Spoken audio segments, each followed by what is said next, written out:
Our story today is called The Last Leaf. It was written by O. Henry. Here is Barbara Klein with the story. Many artists lived in the Greenwich Village area of New York. Two young women named Sue and Johnsy shared a studio apartment at the top of a 3-story building. Johnsy's real name was Joanna. In November, a cold, unseen stranger came to visit the city. This disease, pneumonia, killed many people. Johnsy lay on her bed, hardly moving. She looked through the small window.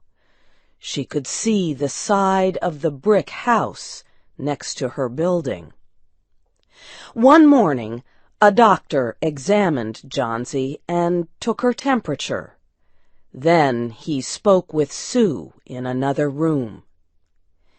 "She has one chance in, let us say, 10, he said. "And that chance is for her to want to live. Your friend has made up her mind that she is not going to get well. Has she anything on her mind?" She wanted to paint the Bay of Naples in Italy some day," said Sue. "Paint?" said the doctor. "Bosh! Has she anything on her mind worth thinking twice? A man, for example?" "A man?" said Sue. "Is a man worth— But no, doctor, there is nothing of the kind." "I will do all that science can do," said the doctor. "But whenever my patient begins to count the carriages at her funeral, I take away 50% from the curative power of medicines." After the doctor had gone, Sue went into the workroom and cried. Then she went to Johnsy's room with her drawing board, whistling ragtime. Johnsy lay with her face toward the window. Sue stopped whistling, thinking she was asleep. She began making a pen and ink drawing for a story in a magazine. Young artists must work their way to art by making pictures for magazine stories. Sue heard a low sound, several times repeated. She went quickly to the bedside. Johnsy's eyes were open wide. She was looking out the window and counting backward.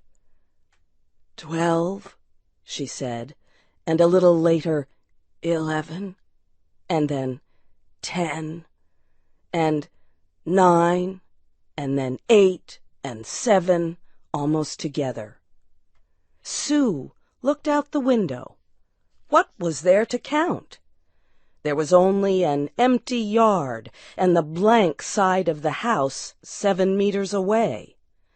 An old ivy vine, going bad at the roots, climbed halfway up the wall. The cold breath of autumn had stricken leaves from the plant until its branches, almost bare, hung on the bricks. "What is it, dear?" asked Sue. 6, said Johnsy quietly. "They're falling faster now. 3 days ago there were almost 100. It made my head hurt to count them. But now it's easy. There goes another one. There are only 5 left now." "5 what, dear?" asked Sue. "Leaves on the plant. When the last one falls, I must go too.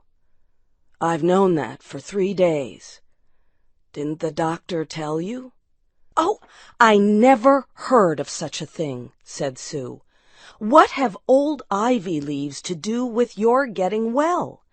And you used to love that vine. Don't be silly. Why, the doctor told me this morning that your chances for getting well real soon were, let's see exactly what he said. He said the chances were 10 to 1. Try to eat some soup now, and let me go back to my drawing so I can sell it to the magazine and buy food and wine for us. You needn't get any more wine, said Johnsy, keeping her eyes fixed out the window. There goes another one. No, I don't want any soup. That leaves just 4. I want to see the last one fall before it gets dark. Then I'll go too. Johnsy, dear, said Sue, will you promise me to keep your eyes closed and not look out the window until I'm done working? I must hand those drawings in by tomorrow. Tell me as soon as you have finished, said Johnsy, closing her eyes and lying white and still as a fallen statue. I want to see the last one fall. I'm tired of waiting. I'm tired of thinking. I want to turn loose my hold on everything and go sailing down, down, just like one of those poor, tired leaves. Try to sleep, said Sue. I must call Mr. Behrman up to be my model for my drawing of an old miner. Don't try to move until I come back.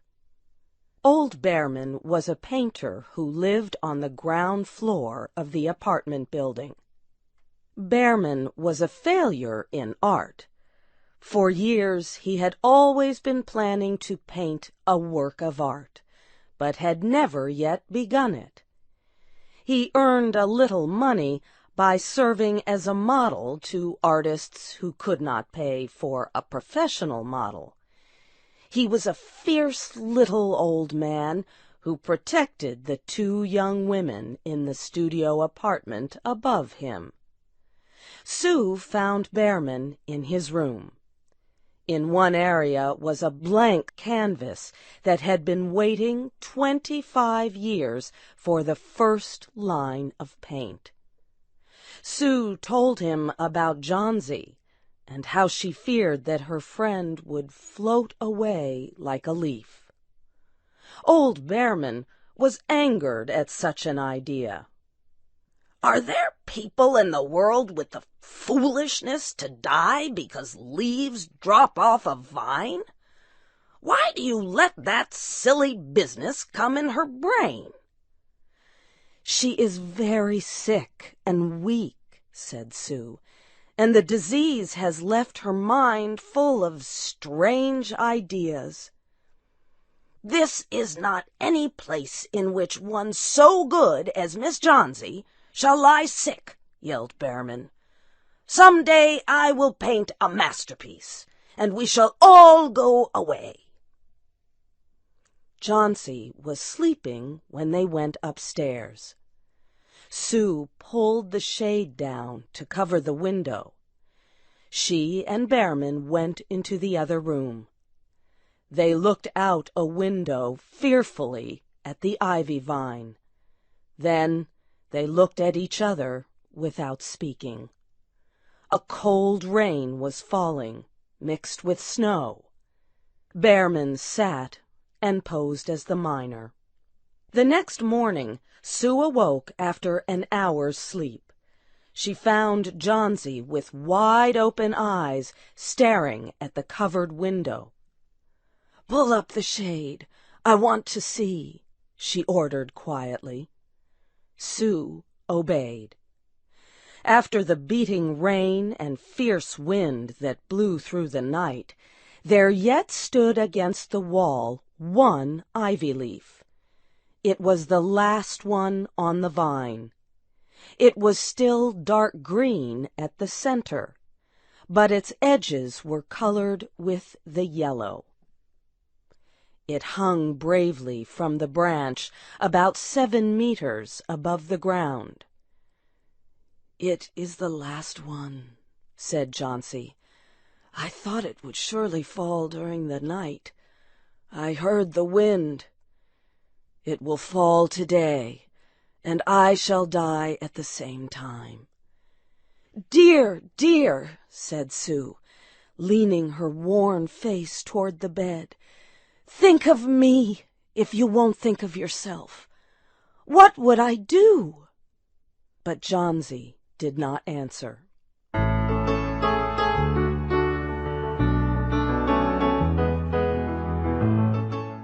The next morning, when it was light, Jauncey demanded that the window shade be raised.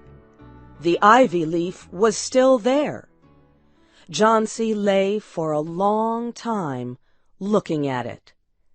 And then she called to Sue, who was preparing chicken soup. "I've been a bad girl," said Jauncey. "Something has made that last leaf stay there to show me how bad I was. It is wrong to want to die.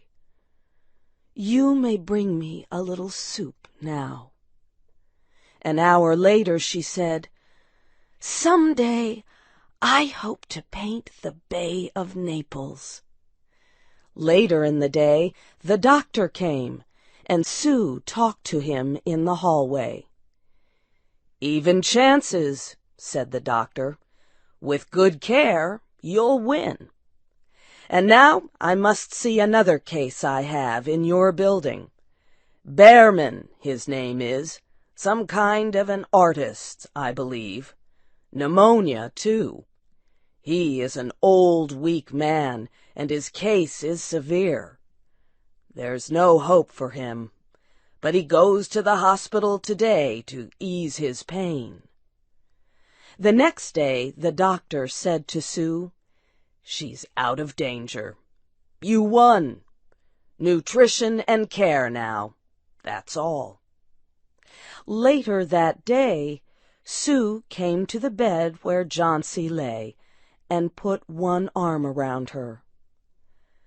"I have something to tell you, White Mouse," she said.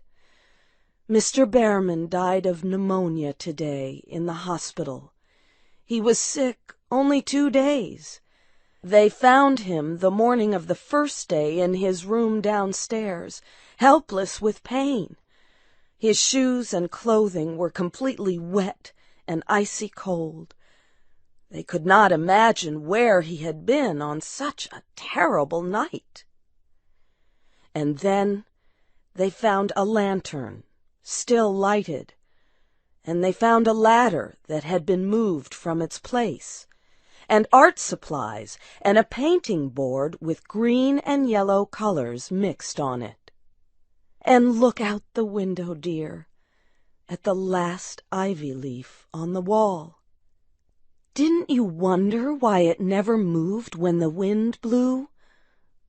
Oh, darling, it is Behrman's masterpiece. He painted it there the night that the last leaf fell." You have heard the story The Last Leaf by O. Henry. Your storyteller was Barbara Klein. This story was adapted by Shelley Gullist and produced by Luan Davis. I'm Faith Lapidus.